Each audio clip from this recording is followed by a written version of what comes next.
పిల్లలకి పెద్దలకి లంచ్ బాక్స్లో పెట్టడానికి ఈజీగా చేసుకునే లంచ్ బాక్స్ రెసిపీని అయితే చూసేయండి. చాలా ఈజీగా చేసుకోవచ్చు.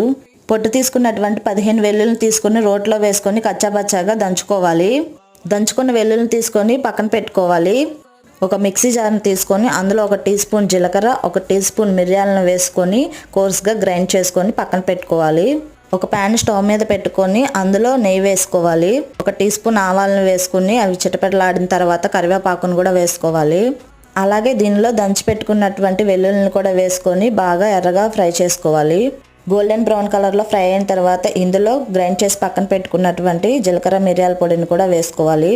ఇది కొంచెం ఫ్రై అయిన తర్వాత ఇందులో రైస్ని కూడా యాడ్ చేసుకొని సాల్ట్ని కూడా కలుపుకొని కొత్తిమీరతో గార్నిష్ చేసుకోవటమే. చాలా ఈజీగా 10 నిమిషాల్లో అయిపోతుంది. అలాగే హెల్త్కి కూడా చాలా మంచిది. తప్పకుండా ట్రై చేయండి. Please subscribe.